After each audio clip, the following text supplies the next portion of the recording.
네, 예수님을 믿으면 천국에 갈 수 없다. 네 번째 시간입니다.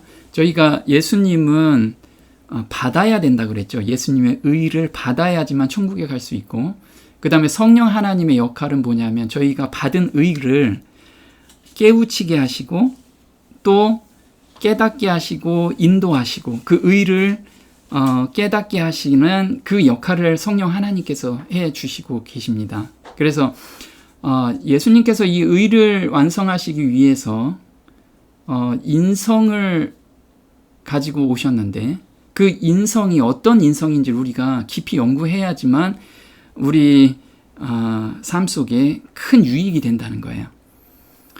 이 예수님의 인성은 영원히 연구해야 할 주제인데요. 정말 조심하라고 계속해서 이야기를 하고 있습니다. 왜냐하면 이 인성 문제가 정말 엄청난 비밀이기 때문에 그래요. 그리고 이 크기가 엄청나게 깊기 때문에 우리가 조금 안다고 이거의 전부인 양 이야기를 하면 안 된다라는 거죠. 그래서 이렇게 이야기를 하고 있습니다. 그대가 그리스도의 인성에 대해서 생각할 때는 극도로 조심해야 한다. 그분을 죄로 기우는 성향을 가진 분으로 사람들 앞에 제시하지 마라. 그분은 두 번째 아담이다. 첫 번째 아담은 죄의 오점이 없는 순결하고 무죄한 존재로 창조되었다. 죄 때문에 그의 후손은 불순종으로 기우는 타고난 성향을 지닌 채 태어났다. 그러나 예수 그리스도는 하나님의 독생자이시다. 그분도 죄를 지을 수도 있었고 타락할 수도 있었지만 한순간도 그분 안에는 악한 성향이 없었다. 네, 그래서 이렇게 부탁을 하고 있습니다. 예수님께서는 죄로 기우는 성향을 가진 분으로 사람들한테 제시하면 안 된다. 왜냐하면 예수님께서는 하나님이시다 이거죠. 하나님은 죄로 기우는 성향이 전혀 없으신 분이에요.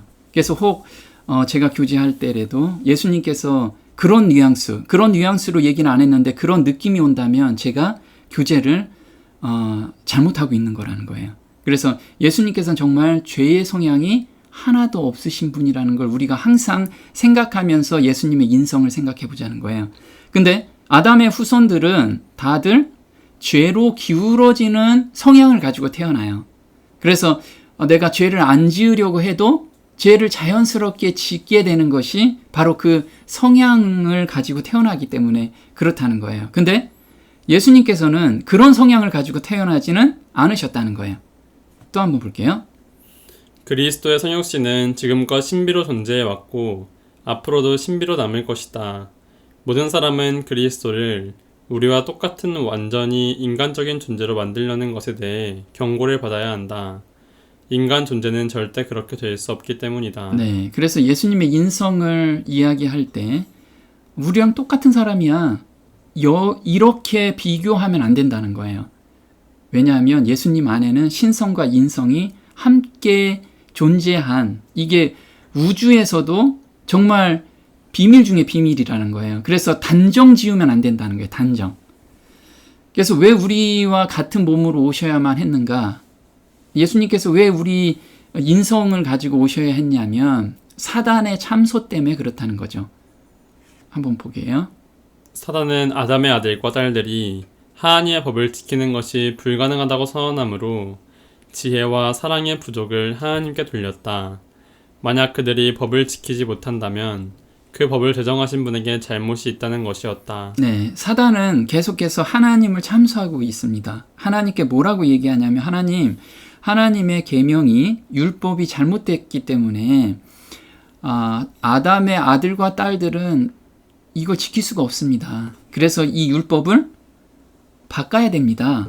잘못됐기 때문에 바꿔야 됩니다. 이렇게 얘기해요. 그래서 하나님의 율법은 하나님의 품성인데 다시 말해서 하나님의 품성이 잘못됐습니다. 이렇게 이야기를 하기 때문에 예수님께서 인간의 몸으로 오셔서 온전히 하나님의 율법을 지킬 수 있다라는 걸 보여주기 위해서 오셨다는 거예요. 한번 볼게요. 사단은 인간이 하나님의 법을 지키는 것은 불가능하다고 주장했다. 이 주장의 거짓을 증명하기 위해 그리스도께서는 인간이 사단의 시험을 견딜 수 있다는 것을 보여주기 위해 자신의 높은 지위를 버리고 인간의 본성을 스스로 취하시고 이 땅에 오셔서 타락한 종족의 선두에 서셨다. 네, 그래서 예수님께서는 그 모본을 보이시기 위해서 인간의 몸으로도 충분히 하나님의 계명을 온전히 지킬 수 있음을 보여주기 위해서 인간의 본성을 가지고 오신 거예요. 그럼 인간의 본성만 가지고 오셨느냐? 그건 좀 이따 볼 거예요. 그리스도는 율법을 지켰으며 인간도 율법을 지킬 수 있음을 논쟁의 여지 없이 증명하셨다. 자, 그리스도께서는 죄인의 모본이신가 거듭난 사람의 모본이신가 이거를 우리가 한번 생각해 보자는 거예요. 히브리서 4장 15절에 이렇게 나옵니다.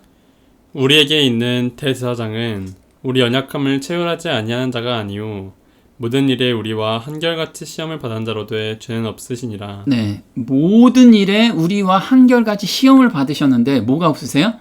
죄가 없으시다라고 얘기합니다. 죄가 없으신 분.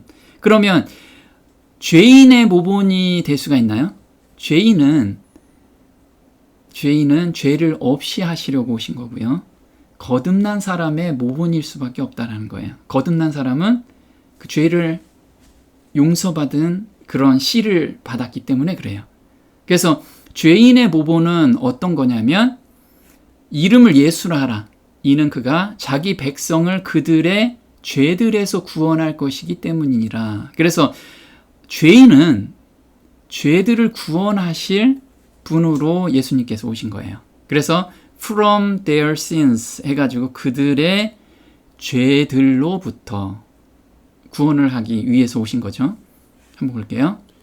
하나님의 계획은 인류의 구원을 위하여 계획된 것으로서 그리스도께서 굶주림과 가난이 무엇임을 알아야 했고 인간적인 경험의 모든 국면을 맛보시도록 대비하셨던 것이다. 네, 하나님께서는 구원의 계획을 가지고 오셨어요. 구원의 계획이라는 건 죄들로부터 구원하는 거. 그러면 구원받은 사람한테는 모본을 또 보이셔야겠죠. 그래서 예수님께서는 태어나실 때 성령으로 태어나셨어요. 그래서 성령으로 태어난 자들의 모본으로서 보여주신 삶이시죠. 한번 볼게요. 예수 그리스도의 나심은 이러하니라. 그 모친 마리아가 요셉과 정혼하고 동거하기 전에 성령으로 잉태된 것이 나타났더니. 네, 마태복음 1장 18절에 예수님은 성령으로 잉태되셨어요. 그러면 예수님께서 니고데모한테 이야기를 하죠. 사람이 거듭나야지만 천국에 갈 수 있다라고 얘기했을 때 물과 성령으로 거듭나지 아니하면 안 된다라고 말씀하신 것처럼 우리가 성령으로 거듭난 사람의 모본으로 예수님께서 오신 거예요. 한번 볼게요. 그에게 부여된 인성은 거듭나지 않은 죄인들의 인성이 아니었다. 그의 인성은 오직 영적으로 거듭남의 체험을 한 사람들의 인성을 공유했다. 그러므로 예수께서 모든 점에서 그의 형제들과 같이 되셨다는 것을 읽을 때 우리는 그분께서 거듭난 사람들과 같은 본성을 가지셨다고 이해하게 된다. 네, 그래서 거듭난 사람들이 예수님과 같이 예수님께서 모본을 보이신 것과 같이 우리가 살게 되면 예수님과 같이 온전히 죄를 이기면서 살 수 있다라는 그것을 보여주시려고 오신 거예요. 그러면 거듭난 사람의 모본이신데 로마서 8장 3절에 이렇게 나옵니다. 율법이 육신으로 말미암아 연약하여 할 수 없는 그것을 하나님은 하시나니 곧 죄를 인하여 자기 아들을 죄 있는 육신의 모양으로 보내어 육신의 죄를 정하사 육신을 쫓지 않고 그 영을 쫓아 행하는 우리에게 율법의 요구를 이루어지게 하려 하심이니라. 네, 그래서 그 영을 쫓아 행하는 우리에게 하나님의 율법을 모두 지킬 수 있도록 해주시겠다라는 이야기를 지금 하고 있죠. 볼게요. 그리스도의 인성만으로는 사단의 강력한 기만을 견뎌낼 수 없었을 것이다. 그분 안에는 신성의 모든 충만이 육체로 거하셨기 때문에 그분은 죄를 이길 수 있으셨다. 아버지께 전적으로 의지하심으로써 그분의 인성과 결합된 신성의 능력은 인간을 위해 무한한 승리를 거두셨다. 그리스도의 성공적인 생활 체험은 그분만이 가지시는 특권이 아니다. 그분은 인간이 행사할 수 없는 능력은 그 어느 것도 행사하지 않으셨다. 그분은 당신이 승리하셨던 동일한 능력을 제공하시므로 모든 사람이 충성되이 순종하며 승리의 생애를 살 수 있게 하신다. 네, 예수님도 마찬가지로 인성만으로는 사단의 기만을 견딜 수가 없으셨어요.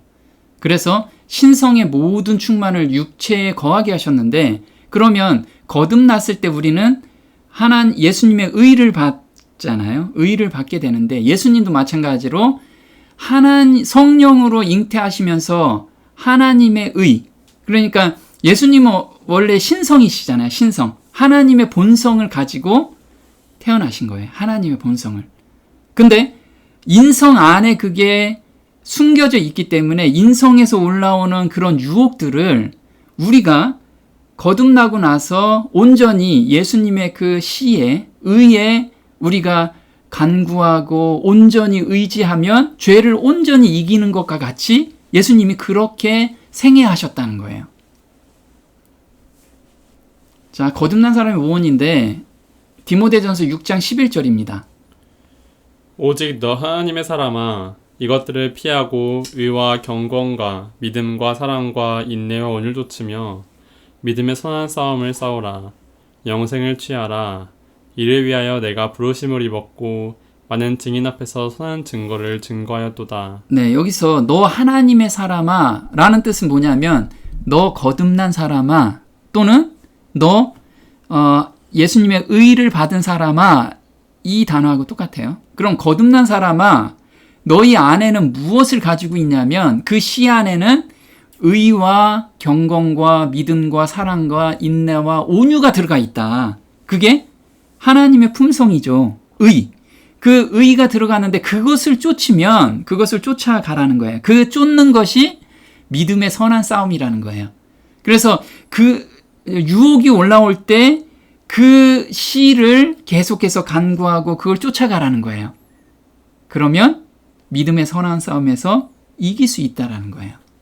그래서 예수님이 가지고 계신 그 시가, 그 의가 바로 의 안에 이게 다 들어가 있다라는 거예요. 그래서 예수님이 이걸 완성하셔서 우리한테 나눠주신 거죠. 우리한테. 그래서 이 시 안에 의, 온유, 믿음, 경건, 사랑, 인내가 하늘에 있는, 우리가 예전에 크로노스의 세계, 또 카이로스의 세계 이렇게 얘기했잖아요. 카이로스의 세계에 있는 모든 충만이 이 시 안에 다 들어가 있는 거예요. 그래서 우리한테 이걸 주신 거죠. 볼게요.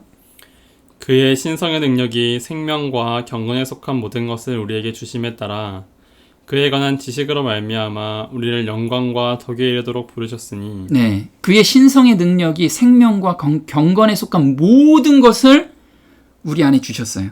그래서 우리가 그걸 쫓아가면, 온전히 그걸 의지하면 영광과 덕에 이르도록, 영광과 덕이라는 건 예수님의 품성에 이르도록 우리를 인도해 가신다는 거예요. 그래서 믿음의 선한 싸움이다. 이게 어떤 거냐면 죄가 들어올 때 내가 싸우는 게 아니고 이것을 누구한테 맡겨라? 예수님이 싸울 수 있게끔 예수님께 온전히 의지하는 거. 예수님, 전 도저히 할 수 없으니 예수님께서 순결하고 정결한 마음으로 저를 바꿔주세요. 그럼 우리가 그런 경험을 다 갖고 계시잖아요. 그러면 정말 어떤 죄가 계속해서 들어오는 것을 온전히 내가 승리하는 경험을 하게 돼요. 그 경험 가운데 우리를 계속 두기 위해서 지금 말씀을 하고 계시는 거예요. 볼게요. 믿음의 선한 싸움이란 죄와의 싸움이 아니다. 이 싸움을 예수님 중심으로 맡길 것인가, 아니면 나의 중심으로 싸울 것인가, 자아와의 투쟁이며 이것은 주님께 대하여 신뢰심을 두기 위한 자기 중심과의 투쟁이다. 왜냐하면 나는 내 영광을 나타내고자 하는 본성을 언제나 가지고 있기 때문이다. 내가 할 수 있다고 할 때 주님은 아무것도 하실 수 없다. 네, 자아를 내려놓는 게 믿음의 선한 싸움이라는 거예요. 내가 싸우려고 하는 것을 예수님께 맡기는 거.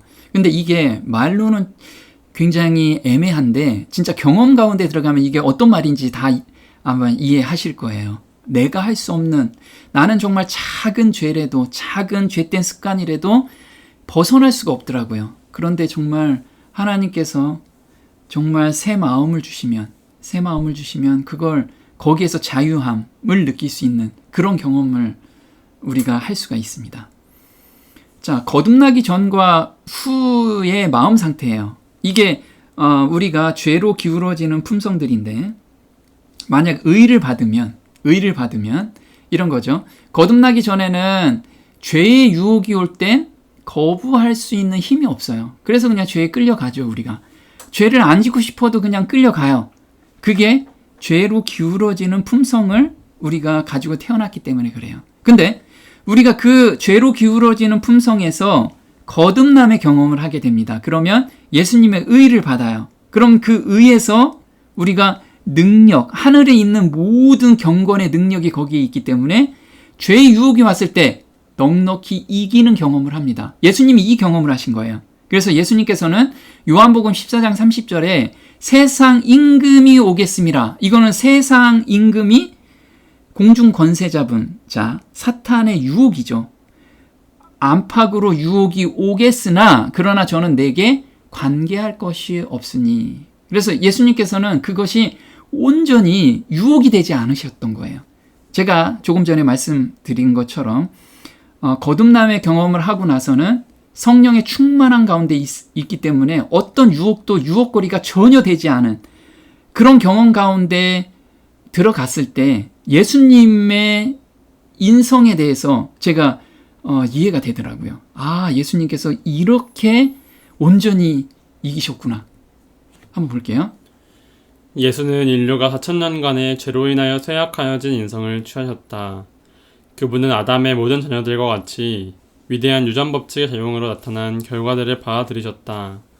이러한 결과가 어떠하였는가는 그분의 지상 조상들의 역사 가운데 보여지고 있다.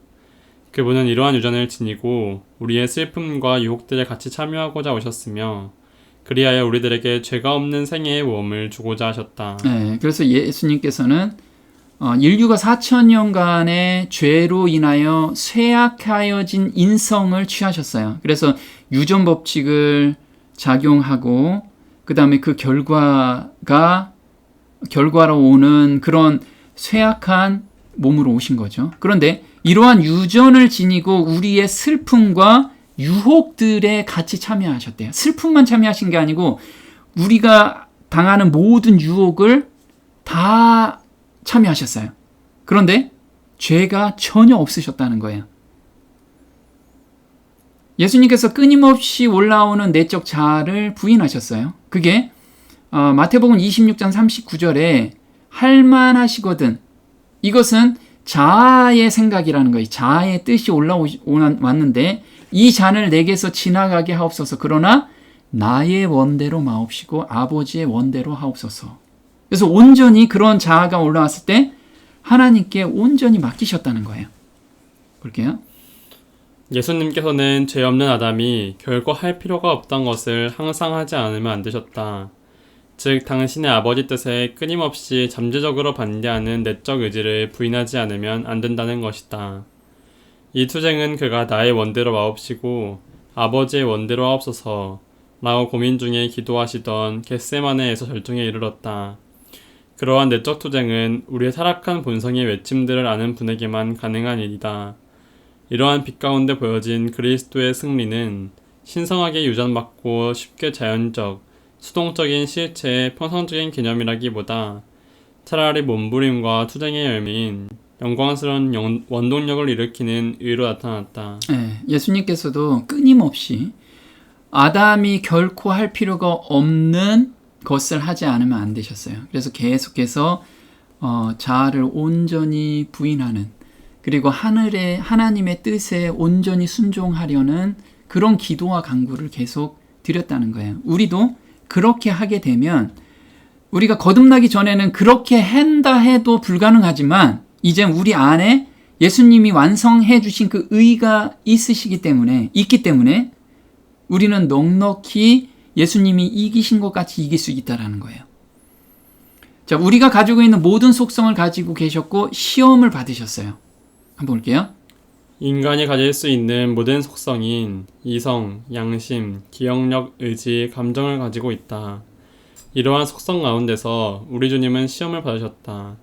그분은 아담이 그랬던 것처럼 사단이 속이는 제안에 넘어갈 수도 있었으나 우리는 그분이 1.1획도 굴복하지 않았음을 인하여 하나님의 어린 양께 찬양과 영광을 돌려야 한다. 네.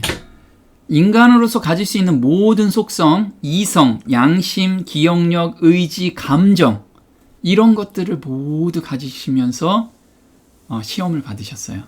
그런데 예수님께서는 성령 충만한 가운데 계셨기 때문에 그런 유혹거리가 안 됐다는 거예요.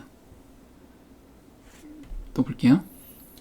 그는 인간이 사용할 수 없는 힘은 그 자신을 위하여 사용하지 않으셨다. 인간으로서 그는 시험을 당하셨으며 하나님께서 주신 힘으로 승리하셨다. 그는 완전한 순종의 본을 우리에게 끼치셨다. 그는 우리가 신성을 나누어 받는 자가 될 수 있도록 준비하셨으며 그가 승리한 것처럼 우리가 승리할 수 있다는 확신을 주신다. 그의 생애는 그리스도께서 받으셨던 그 동일한 신성의 능력의 도움에 의하여 인간이 하나님의 계명을 순종하는 것이 가능함을 입증하셨다. 네, 예수님께서는 정말 우리한테 주신 그 의가 예수님이 우리와 똑같은 몸으로 오셨지만 온전히 승리한 성령의 충만한 가운데 온전히 승리한 것처럼 우리도 온전히 승리할 수 있다라는 거. 그래서 계명을 온전히 순종한 것을 입증하신 거예요.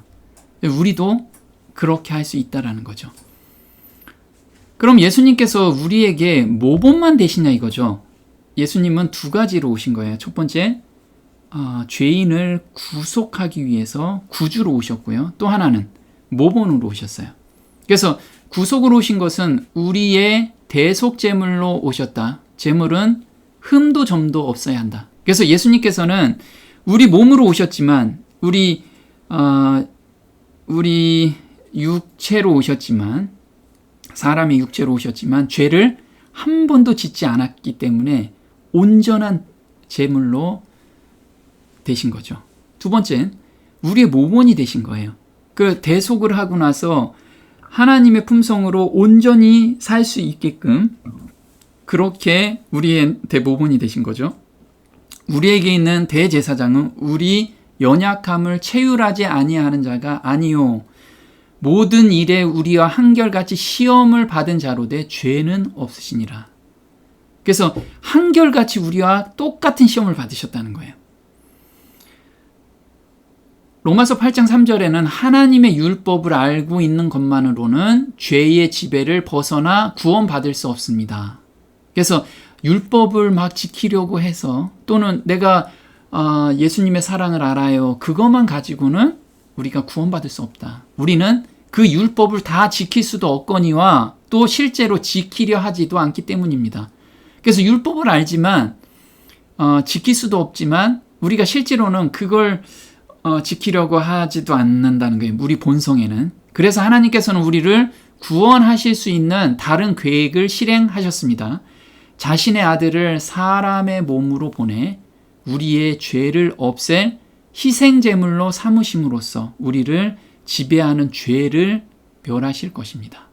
그래서 예수님께 우리의 죄를 모두 전가시키고 예수님이 십자가에 못 박히심으로 우리의 죄가 완전히 도말된 거죠.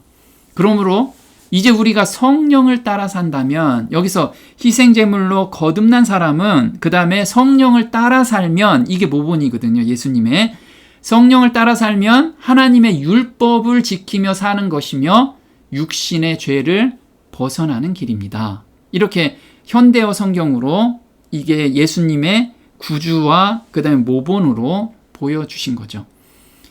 구주 즉 대속제물로 오셨어요. 인자가 온 것은 섬김을 받으려 함이 아니라 도리어 섬기려 하고 자기 목숨을 많은 사람의 대속물로 주려 함이니라. 마태복음 20장 28절입니다. 그래서 예수님께서는 대속물로 오셨다는 거예요. 그럼 대속물로 오셨다면 정말 점도 흠도 없어야 된다는 거죠. 그 예물이 소의 번제이면 흠 없는 스컷으로 회막문에서 여호와 앞에 연락하시도록 드릴지니라. 레위기 1장 3절입니다. 그래서 만약에 이 번제물이 흠이 있다라고 하면 우리가 죄를 가지고 안수를 하잖아요. 그러면 내 죄가 그 흠 없는 양한테 전가가 돼요. 그리고 흠 없는 양의 그것이 나한테 다시 돌아오는 거죠. 근데 흠 있는 그 번제물이 있다면 그 흠이 나한테 다시 돌아오게 되는 거예요. 그래서 흠 없는 그 수컷이 필요한 거죠. 염소와 송아지의 피로 아니하고 오직 자기 피로 영원한 속죄를 이루사 단번에 성소에 들어가셨느니라. 흠 없는 자기를, 예수님이시죠. 하나님께 드린 그리스도의 피가 어찌 너희 양심으로 죽은 행실에서 깨끗하게 하고 살아계신 하나님을 섬기게 못하겠느뇨. 그래서 그리스도는 우리가 소유하고 있는 죄되고 부패하고 타락한 불충실을 소유하지 않으셨는데, 이는 만약 그렇다면 그는 완전한 제물이 되실 수 없으셨기 때문이다. 그래서 예수님께서는 매 순간 온전한 가운데 사신 거예요. 매 순간 성령 충만한 가운데 사셨기 때문에. 그럼 예수님께서는 우리와 100% 같으신가? 100% 같으신가요? 맞아요. 예수님께서는 100% 인간이셨고 또 100% 하나님이셨습니다. 이게 비밀이라는 거예요. 이게 오묘라는 거예요. 우리 인간의 머리로서는 이해 못하는 섭리가 여기에 들어가 있어요. 그래서 우리 인간의 그 지혜와 지식으로 어느 정도 깨달았다고 그걸 모두 깨달았다고 생각하면 오산이라는 거예요. 자, 신성과 인성이 함께 있는데요. 그 안에는 신성의 모든 충만이 육체로 거하시고, 골로새서 2장 9절입니다. 그리스도의 신성의 영광이 잠시 동안 그가 입으신 인성으로 가리웠지만 그가 사람이 되셨을 때도 하나님이시기를 그친 것이 아니었다. 그러니까 예수님 몸 안에는 신성과 인성이 동시에 같이 있으셨다는 거예요. 이게 너무 오묘라는 거죠. 비밀이고. 그리스도 안에서 신성과 인성, 곧 창조주와 피조물이 연합되었다. 하나님의 본성과 아담의 본성이 하나님의 아들이요 사람의 아들이신 예수 안에서 만난다. 그래서 지금 예수님 안에는 하나님의 본성도 있고 아담의 본성도 있는 거예요. 그래서 우리가 한쪽 면만 너무 강조할 필요가 없다라는 거예요. 그럼 예수님의 인성과 사람의 인성에 조금 차이가 있죠. 예수님께서도 계속 말씀을 하셨어요. 자, 4,000년간 타락의 영향을 받은 연약한 육신을 가지고 태어나셨습니다. 이거는 예수님과 사람하고 똑같아요. 4,000년간 타락한 영향을 받으셨죠. 4,000년간 인류는 체력과 정신력과 도덕적 가치에 있어서 퇴보하였다. 그리스도께서는 퇴보한 인류의 연약함을 취하셨다. 그렇게 하심으로써만 그분은 인류를 쇠퇴의 깊은 구렁에서 구출하실 수 있으셨다. 많은 사람은 그리스도께서 시험에 정복당하는 것은 불가능했다고 주장한다. 그래서 어떤 사람은 신성을 받았기 때문에 유혹을 받지도 않았고, 또 유혹을 받는다고 해도 거기에서 그걸 넘어갈 위험성이 0%였다. 이렇게 얘기하는데 그렇지 않다라는 거예요. 그렇다면 그리스도께서는 아담의 처지에 서지 못하셨을 것이며 아담이 얻지 못한 승리를 얻을 수 없으셨을 것이다. 만일 우리가 어떤 점으로든지 그리스도께서 당하신 것보다 더 혹심한 투쟁을 당한다면 그분은 우리를 구원하실 수 없을 것이다. 그러겠죠? 예수님이 나보다 별로 그 혹심한 그 유혹을 받지 않으셨어요. 나는 훨씬 많이 받았어. 그러면 모본이 될 수가 없잖아요. 그래서 예수님께서는 어떤 인간보다도 혹심한 유혹과 투쟁을 하셨다는 거예요. 그러나 우리 구주께서는 온갖 연약성을 지닌 인성을 취하셨다. 그분은 시험에 굴복할 가능성을 가진 인성을 취하셨다. 우리는 그분께서 당하지 않은 것들을 하나도 짊어질 것이 없다. 그래서 우리의 모본이 되신 거예요. 근데 이 마음이 좀 달라요. 마음이. 볼게요. 너희는 예수님께서 요한복음 8장 23절에 이렇게 나와요. 너희는 아래서 났고 나는 위에서 났으며 너희는 이 세상에 속하였고 나는 이 세상에 속하지 아니하였느니라. 그럼 예수님의 인성 안에는 성령으로 잉태된 무엇인가가 있는 거죠. 그래서 나는 위에서 났다. 그리고 나는 이 세상에 속하지 않았다. 너희는 이 세상에 속한 거 아니냐? 지금 이 말씀을 하고 계세요. 로마서 1장 3절에는 그분은 인간의 몸을 입고 다윗의 후손으로 태어나셨습니다. 그리고 죽은 자 가운데서 부활하심으로써 하나님의 거룩한 본성을 지닌 그분의 능력 있는 아들이신 것이 증명되었대요. 증명된다는 건 뭐예요? 기존에 뭔가를 가지고 있기 때문에 있었던 것이 지금 보여진 거라는 게. 그럼 예수님께서는 하나님의 거룩한 본성을 지니고 이 땅에서 사신 것을 증명하셨다는 거죠. 근데 우리는 거듭나기 전의 사람들은 어때요? 너희는 너희 아비 마귀에서 나와서 너희 아비의 정욕을 행하고자 하는도다. 그래서 사람들은 아비 마귀에서 나왔고 예수님은 하나님의 본성으로 하늘에서 나셨다는 거예요. 그럼 좀 뉘앙스가 좀 다르죠. 그래서 우리가 거듭나면 예수님께서 하늘에서 난 그 의를 우리한테 심어주시기 때문에 우리도 하늘에서 거듭난 거예요. 하늘에서 난 자로. 자, 골로새서 2장 9절에는 그 안에는 신성의 모든 충만이 육체로 거하시고, 자, 이 신성이라는 단어가 무엇이냐면 원어로는 세오테스라고 하는데 하나님의 속성, 이게 신성이라고 해요. 그 속성이 뭐냐면 그리스도는 하나님의 본성과 속성, 그 모든 것을 소유하신 분이시다. 왜냐하면 예수님은 하나님이시기 때문에. 우리가 예수님께서 평생 의를 개발하셨어요. 개발. 그러면 이 개발이라는 뜻이 우리가 생각하는 개발이냐? 우리가 생각하는 개발은 뭔가 불완전한 가운데서 열심히 만들어서 진화시켜서 완성시키는 그 개발이냐? 예수님께서는 매 순간 온전한 가운데 이걸 개발하신 거예요. 그 온전함 속에서 이게 개발이 됐는데 한번 볼게요. 예수님은 잉태될 때부터 하나님이셨습니다. 즉 하나님의 품성을 한 번도 잃어버리지 않으셨어요. 온전하게 하셨죠. 누가복음 1장 35절에 성령이 내게 임하시고 지극히 높으신 이의 능력이 너를 덮으시리니 이러므로 나실 바 거룩한 자는 하나님의 아들이라 일컬으리라. 거룩한 자.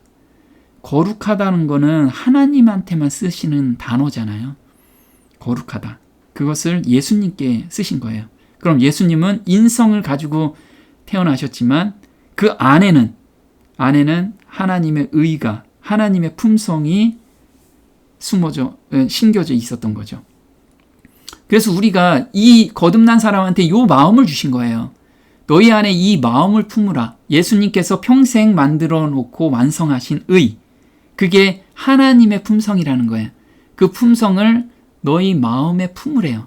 그게 무슨 마음이냐면 곧 그리스도 예수의 마음이니 그는 근본 하나님의 본체시니 그 본체라는 건 뭐냐면 하나님의 품성, 하나님의 그 성품 이게 그 본성 안에 들어간 거예요. 거룩함. 그게 우리한테 주신 거죠. 하나님과 동등됨을 취할 것으로 여기지 아니하시고. 그래서 그는 그의 인성으로 신성을 가리우셨지만 그의 신성을 분리시키시지는 않으셨다. 신성과 인성을 동시에 지니신 구주께서 타락한 인류의 선두에 서시려고 오셨으며 유년 시절부터 장년기에 이르기까지 인간이 겪는 경험을 함께 나누시기 위하여 오셨다. 그래서 많이 듣는 거예요. 율법의 의, 즉 의로운 생애, 완전한 품성을 요구하지만 인류는 그 요구에 미칠 수 없다. 그래서 거듭나기 전에는 이걸 미칠 수가 없어요. 인류는 하나님의 거룩한 율법의 요구를 충족시킬 수 없다. 그러나 그리스도께서는 인간으로서 지상에 오셔서 거룩한 생애를 사시고 완전한 품성을 여기서 개발시키셨다. 그리스도께서는 그것을 받고자 하는 모든 자들에게 값없이 선물로 주신다. 이 개발이라는 단어가 불완전해서 완전으로 가는 거냐? 그게 아니라는 거예요. 우리의 완전은 완전에서 완전이에요. 믿음에서 믿음으로, 품성에서 품성으로. 죄 없는 온전한 품성. 그 품성이 뭐냐면 하나님의 품성이죠. 의의 그 품성이에요. 의를 가지고 4,000년간 타락한 영향을 받은 연약한 육신에서 올라오는 모든 유혹들을 이기는 경험을 하셨어요. 그래서 죄된 본성에 예수님이 개발하신 의가 신긴 사람은 그 의에 온전히 의지할 때 모든 유혹에서 이길 수 있는 모본을 주시기 위해서 이걸 개발하신 거예요. 개발이라는 건 매 순간 모든 경험에서 온전히 승리한 그 경험을 우리한테 나눠주시기 위해서 그걸 개발이라고 해요. 골로새서 1장 27절에 이 비밀은 너희 안에 계신 그리스도니 곧 영광의 소망이니라.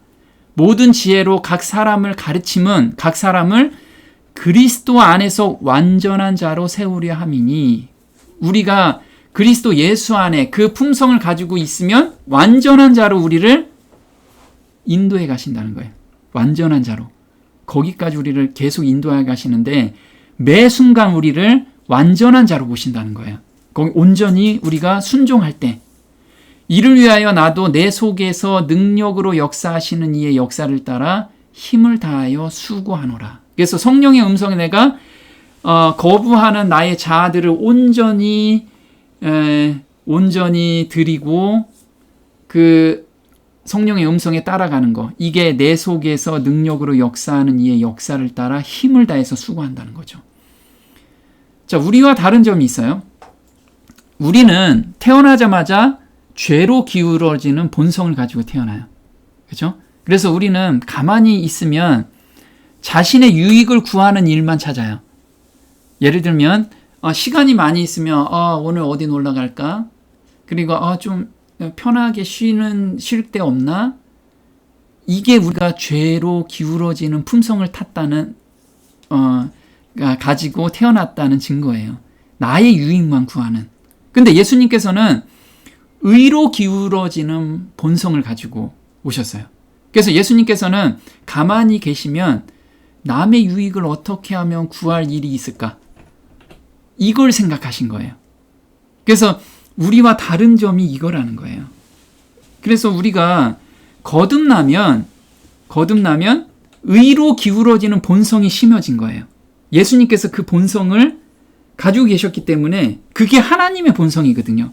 그래서 우리가 거듭나게 되면 어떻게 하면 그동안에는 시간 날 때 나한테 나의 유익을 구하려고 뭔가 찾고 있었는데 거듭나게 되면 다른 사람을 위해서 내가 무엇을 할 수 있을까? 이거를 조금씩 계속해서 생각나게 하고 그 다음에 하나님의 일을 하는 것에 기쁨을 느끼고 성경 읽는 것에 기쁨을 느끼는 그런 마음으로 우리를 변화시킨다는 거예요. 그게 하늘에서 난 사람들이라는 거예요. 그게 예수님의 마음을 받은 사람이고. 그럼 죄로 기울어지는 본성이라는 것은 시편 51편 3절에 이렇게 나옵니다. 대전하는 내 죄과를 나오니 내 죄가 항상 내 앞에 있나이다.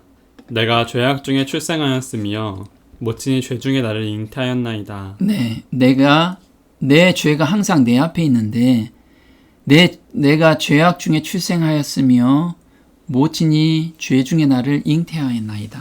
그래서 다윗은 자기가 죄를 안 지고 싶어도 계속해서 본성에서 올라오는 죄로 기울어지는 품성 때문에 너무 괴로워한 거죠. 그래서 바꿔주세요 제발, 이 기도가 나온 거죠. 또 욥기 14장 4절에는 누가 깨끗한 것을 더러운 것 가운데서 낼 수 있으리까 하나도 없나이다. 그래서 우리의 본성은 죄로 기울어지는 본성이기 때문에 우리가 아무리 노력해도 의로 기울어지는 그런 생각들이 잘 안 난다는 거예요. 의로운 삶을 사는 그런 것이 잘 안 된다는 거죠. 볼게요. 다윗은 아이들이 악의 성향이 있는 본성, 죄로 기울어지는 성향을 지니고 태어남을 알고 있었다. 그가 자신의 죄에 대한 핑계거리를 찾고 있는 것이 아니다. 오히려 그는 자신의 타고난 악한 성향 때문에 하나님의 자비가 더욱 크게 필요함을 강조하고도 노력하였다. 네, 다윗은 이걸 알고 있었어요. 그래서 악으로 기울어지는 성향을 알았기 때문에 정말 하나님의 은혜 아니면 전 도저히 이 죄에서 벗어날 수 없습니다. 이걸 기도 가운데 한 것이 시편 51편이죠. 또 볼게요. 선악을 알게 하는 나무의 열매를 먹은 결과가 모든 사람의 경험 가운데 나타난다. 악으로 기우는 성향, 곧 인간이 다른 도움 없이 혼자서는 저항할 수 없는 힘이 사람의 본성 속에 내재한다. 네. 그래서 선악을 알게 하는 나무의 열매를 따먹은 결과로 악으로 기울어지는 성향을 우리가 가지고 태어난다는 거예요. 근데 예수님께서는 의로 기울어지는 본성을 가지고 태어나셨어요. 그래서 예수님께서는 하나님의 법을 따르는 게 너무 즐거운 거예요. 그런 마음을 가지고 태어나신 거예요. 볼게요. 주님이여, 이 몸이 이렇게 왔습니다. 이 몸이 따라야 할 것들이 이 율법 두루마리에 낱낱이 적혀 있군요. 하나님, 주님의 뜻 따라 사는 일이 얼마나 큰 기쁨인지요. 이 마음 한가운데 주님의 가르침이 깊숙이 새겨져 있습니다. 네, 예수님께서는 정말 하나님 뜻 따라 하는 것이 얼마나 큰 기쁨인지요. 저는 거듭나기 전에는 이걸 이해를 못했어요. 그죠?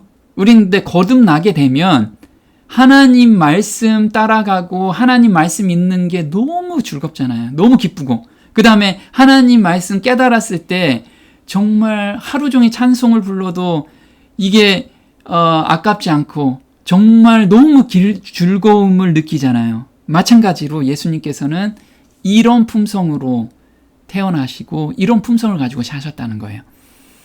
아기가 자라며 강하여지고 지혜가 충족하며 하나님의 은혜가 그 위에 있더라. 그래서 예수님께서는 하나님과 한 번도 떨어져 본 적이 없으신 거예요. 근데 겟세마네 동산에서 하나님과 떨어지려는 그것 때문에 너무 힘들었던 거예요.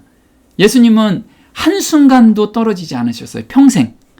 그러니까 죄가 틈을 타고 들어올 그 공간이 없었던 거예요.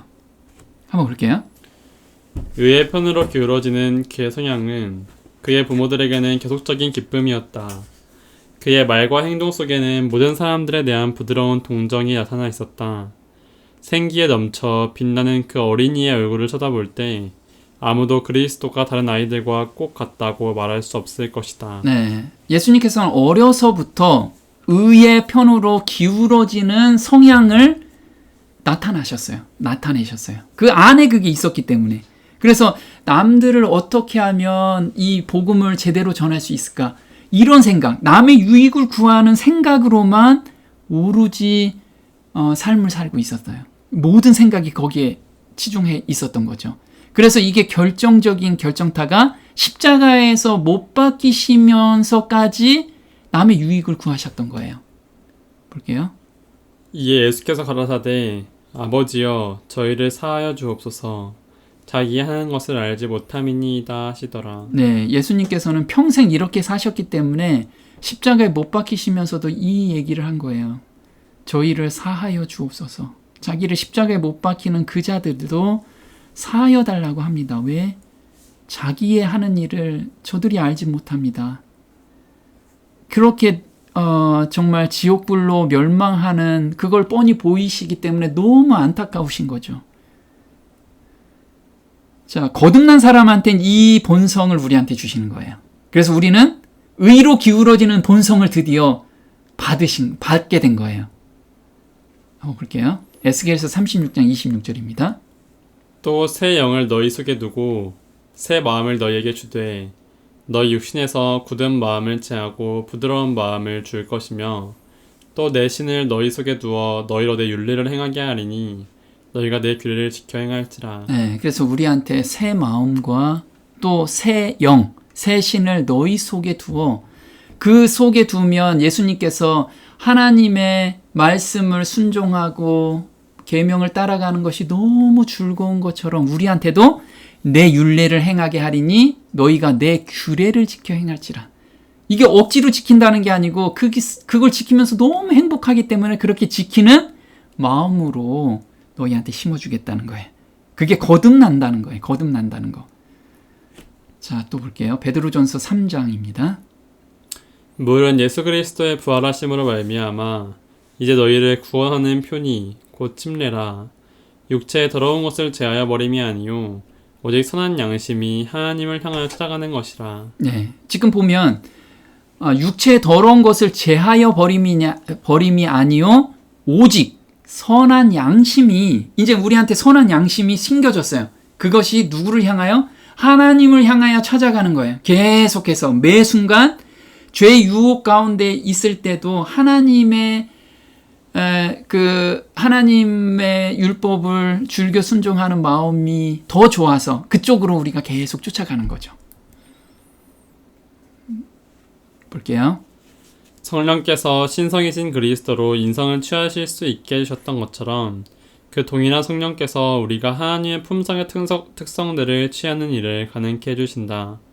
신의 성품을 이와 같이 내 것으로 삼을 때 속사람은 새롭게 되고 개인차는 있지만 우리를 그리스도와 같이 만들어준다. 네, 성령께서 그리스도로 인성을 취하신 것처럼 그 동일한 성령께서 우리가 하나님의 품성의 특성을 취할 수 있게끔 해주신다는 거예요. 그래서 신의 성품을 이와 같이 내 것으로 삼을 수 있다는 거예요. 우리가 온전히 성령의 음성에만 따라간다면 이 내 안에 숨겨진 그 의가 예수님의 품성으로 우리를 인도해 가신다는 거죠. 제가 간증을 약간 하게 되면요.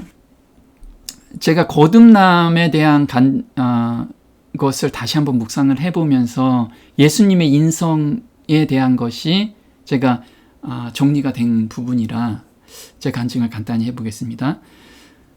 저는 성경을 알고 나서 정말 죄를 없이 하고 싶었어요. 근데 제 마음대로 안 되는 게 죄더라고요. 그리고 저는 시골에서 자랐기 때문에 그렇게 악한 죄를 지었다고 생각을 안 했어요. 근데 성경을 계속 보면 볼수록, 성경 교제를 하면 할수록 나의 모든 것이 죄라는 것이 덤덤 더 느껴졌어요. 그래서 죄를 더 이상 안 지고 싶지만 마음대로 안 되는 제 자신을 발견하게 됩니다. 십자가의 사랑을 믿고 싶지만 믿어지지가 않는 자신을 또 원망하고 애통해합니다. 그래서 정말 믿고 싶어요. 저는 그 교제하시는 분한테 정말 저도 믿고 싶은데 안 믿어져요. 왜 이러죠? 이렇게 굉장히, 그리고 안 믿어지는 제 자신을 보면서 정말 원망도 하고 애통도 합니다. 이게 굉장히 많은 시간이 갔어요. 몇 날 며칠이 아니고 정말 몇 개월은 간 것 같습니다. 근데 이 문제가 딱 걸리니까 아무것도 할 수가 없더라고요. 그래서 진짜 아무것도 할 수가 없는 거예요. 오로지 이 일에만 이것만 매달리게 되더라고요. 그래서 나는 거듭나야 돼. 나는 죄사함을 받아야 돼. 이것이 하루 종일 내 머릿속을 잡고 있었던 거예요. 그래서 모든 것을 내려놓고 하나님께 내 죄를 사해달라고 기도와 간구를 올리면서 매달렸습니다. 근데 한참 후에 내가 내 사랑하는 아들을 내 죄를 위하여 대신 죽였단다. 하나님께서 죽였단다. 내 사랑하는 아들을. 그러면서 저한테 내가 내 허물을 빽빽한 구름에 사라진 같이 내 죄를 안개에 사라진 같이 도말하였으니 너는 내게로 돌아오라. 내가 너를 구속하였음이라. 이사야서 44장 22절의 말씀을 제 마음판에 새겨주시더라고요. 그러면서 이때 예수님을 십자가에 못 박고 있는 제 모습을 보게 됩니다. 그래서 내 죄 때문에 대신 돌아가신 예수님께 정말 죄스럽고 또 한없이 감사와 찬송이 나왔습니다. 그러면서 제 삶이 완전히 180도로 바뀌게 돼요. 그리고 길거리에 가는 사람이 너무 불쌍해서 막 교회에 들어가서 목사님들한테 이 복음에 대해서 설명을 합니다. 아는 것도 없는데. 왜냐하면 그 사람이 너무 불쌍한 거예요. 그리고 저는 너무 감사가 되는 거고. 그래서 더 이상 예수님을 십자가에 못 박고 싶지 않습니다. 라는 마음이 저절로 생기더라고요. 그리고 하나님과 예수님의 사랑이 이게 믿고 싶어서 그동안에 믿어지지 않은 것이 믿어지더라고요. 그래서 저는 항상 믿음이 온다라고 이야기를 합니다. 믿음은 내가 믿는다고 절대 믿어지는 게 아니고 믿음이 오더라 이거죠. 그때 그 단어를 비로소 알게 되었어요. 갈라디아서 3장에 우리로 하여금 믿음으로 말미암아 의롭다함을 얻게 하려 함이니라. 믿음이 온 후로는 우리가 믿음이 오는 거예요. 너희가 다 믿음으로 말미암아 그리스도 예수 안에서 하나님의 아들이 되었으니. 그래서 제가 예수님 안에서 정말 하나님의 아들이 된 것을 잊지를 못해요. 그러면서 이런 이야기가 나오죠. 너희가 거듭난 것이 썩어질 씨로 된 것이 아니요 썩지 아니할 씨로 된 것이니 하나님의 살아있고 항상 있는 말씀으로 되었느니라. 그래서 이 씨가 뭐냐면 정말 이렇게 죄를 가지고 하나님과 야곱이 씨름한 것처럼 정말 씨름하면 말씀을 내 마음판에 새겨주시더라고요. 이게 씨가 신겼다는 거예요. 씨가 신겼다는. 그 경험을 하게 되면서 그때 정말 몇 개월간은 죄에 대해서 전혀 생각이 안 나더라고요. 진짜 구름 위로 떠다니는 그런 느낌으로 매일 감사, 매일 찬송이 나왔어요.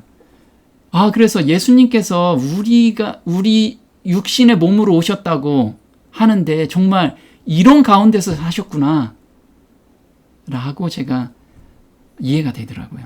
저한테 이해를 주신 거예요. 그래서 제가 그때 계속 찬송을 부른 게 이거였어요. 나 어느 날 꿈속을 헤매며 2절에 그 동정의 눈빛과 음성을 나는 잊을 수 없겠네. 그 갈릴리 오시니 그때에 이 죄인을 향하여 못 자국난 그 손과 옆구리 보이시면서 하신 말 내 죄를 인함이라 하실 때 나의 죄짐이 풀렸네. 내가 영원히 사모할 주님 부드러운 그 모습을 나 배웠고 그 후로부터 내 구주로 섬겼네. 아멘. 제가 정말 이 노래를 매일 부르고 다닌 것 같아요. 그래서 부르면서 내 죄 때문에 그 옆구리와 손발이 그 십자가에 못 박히시는 그 모습, 그것도 생각이 나면서 너무 감사가 되더라고요. 그래서 우리한테 주신 의가 정말 단순하게 그냥 이론적인 의가 아니고 정말 예수님께서 십자가에 못 박히시면서 그 생명을 주시고 우리한테 주신 그 의, 그걸 생각한다면 우리가 죄로 기울어지고 죄의 유혹이라든가 이런 것에서 정말 온전히 우리가 거룩한 삶을 살 수 있지 않나. 네, 우리 모두가 정말 이 거듭남의 경험과 또 거듭남의 경험을 하게 했다면 정말 매 순간 이 의에 우리가 의지하고 성령 충만한 가운데 사는 그런 저와 성도님들이 됐으면 좋겠습니다.